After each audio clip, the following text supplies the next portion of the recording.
नमस्कार, मैं हूँ डॉक्टर अंजू गुप्ता। आज आपसे बात करूँगी हाइपोथायराइडिज्म के मरीजों के बारे में। क्या गलतियाँ करते हैं हाइपोथायराइडिज्म के मरीज? ये जानने से पहले ज़रूरी है ये जानना कि हाइपोथायराइडिज्म है क्या। थायराइड एक एंडोक्राइनल ग्लैंड है जो हमारे गले में होता है, मतलब बाहर की तरफ है, ट्रेकिया के ऊपर। लेकिन इसका काम क्या है?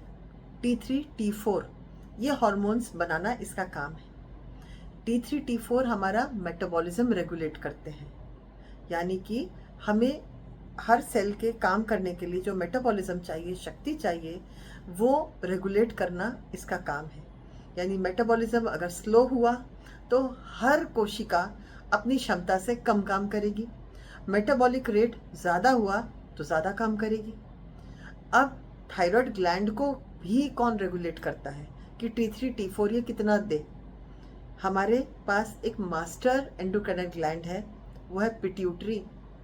वो शरीर के सभी एंडोक्राइनल ग्लैंड्स को रेगुलेट करता है। तो पिट्यूटरी ग्लैंड एक हार्मोन सिक्रीट करता है, TSH, थायराइड स्टिमुलेटिंग हार्मोन। इसका काम होता है स्टिमुलेट करना थायराइड को, ताकि वो T3 और T4 सही मात्रा में बनाए। यदि T3 T4 कम बन रहा है तो TSH ज़्यादा बनेगा, ताकि T3 T4 का लेवल सही हो सके। अगर T3 T4 ज़्यादा बन रहे हैं तो TSH का लेवल कम होगा। तो ये तो है थायराइड फंक्शन टेस्ट के बारे में आपको बताया मैंने। तो अगर T3 T4 कम बन रहा है थायराइड में और इसलिए TSH को ज़्यादा आना पड़ रहा है ताकि वो रेगुलर कर पाए, तो इस कंडीशन को हम कहेंगे हाइपोथायराइडिज्म। और इसका उल्टा हुआ तो हाइपर थायराइडिज्म। वैसे सबसे ज़्यादा जो हमें देखने मिलता है वो हाइपोथायराइडिज्म के केसेस है, यानी थायराइड का काम करने की क्षमता का कम होना।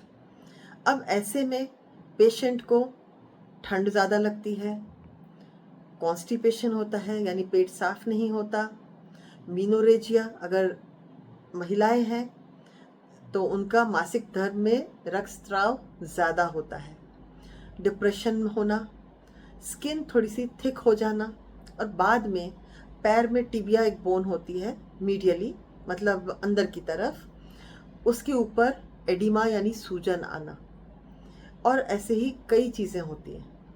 कुल मिला के मेटाबॉलिज्म कम हो जाता है। आप इससे समझिए कि मेटाबॉलिज्म कम हो जाएगा तो हमारे शरीर के हर अंग का काम करना थोड़ा सा स्लो हो जा रहा है नॉर्मल से। ये हमें मिलेगा हाइपोथायराइडिज्म के मरीजों में। तो मरीजों को दवाई देनी पड़ेगी। तो मरीजों को जब हम दवाई देते हैं, यानी कि थायराइड हार्मोन की टैबलेट्स देंगे, जितनी कमी है उसके अनुसार, तो अब ये दवाइयाँ इमीडिएट असर तो करेंगी नहीं, धीरे धीरे असर दिखेगा।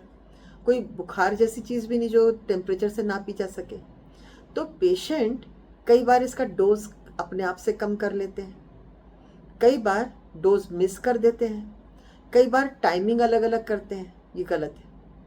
टाइम फिक्स होना चाहिए, डोज फिक्स होना चाहिए, और कभी इसको मिस नहीं करना है।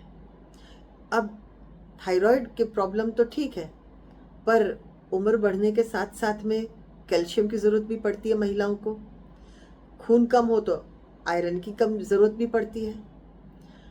एसिडिटी हो रही हो तो एंटासिड की ज़रूरत पड़ती है। तो इनकी दवाई भी लेनी पड़ेगी, यानी कि कैल्शियम की ज़रूरत लेना पड़ सकता है, आयरन लेना पड़ सकता है, एंटासिड, और ये सभी, और इनके अलावा और भी कई चीज़ें।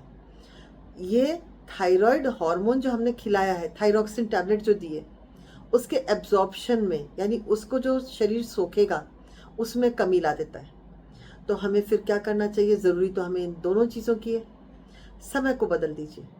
थायराइड की जो दवाइयाँ हैं वो सही समय पे लीजिए, और कम से कम 4 घंटे उपरांत ही कैल्शियम, आयरन, एंटासिड ऐसी कोई भी दवा लें, ताकि थायरोक्सिन के एब्जॉर्प्शन में कोई कमी ना आए।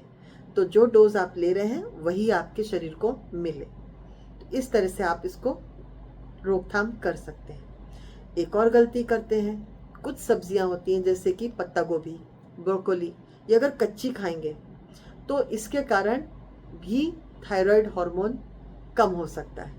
तो इस अच्छा रहेगा कि इनको पका कर खाएं, कम से कम उबाल कर स्टीम करके खाएं, सलाद में ही खाना है तो इनकी कोई समस्या नहीं रहेगी। तो इन सब बातों का ध्यान अगर आप रखेंगे तो कभी भी थायराइड कम काम करे या ज़्यादा काम करे, इसका ट्रीटमेंट आप ले रहे हैं तो ये आपको लाभ ही पहुंचाएगा। और कभी आपको अपने आप से दवाई नहीं बदलनी है, हमेशा डॉक्टर से आप सलाह लें और तभी दवाई का डोज कम या ज़्यादा करें। और कोई भी समस्या अगर लगती है इसके उपरांत भी, तब भी आप डॉक्टर से ही सलाह लें, अपने आप से कुछ भी ना करें। उम्मीद है आपको समझ आ गया होगा। तो हाइपोथायराइडिज्म कोई खतरनाक चीज़ नहीं है, सिर्फ थायराइड कम काम कर रहा है जिसके लिए हम सही डोज में उसको रिप्लेस कर सकते हैं हार्मोन को।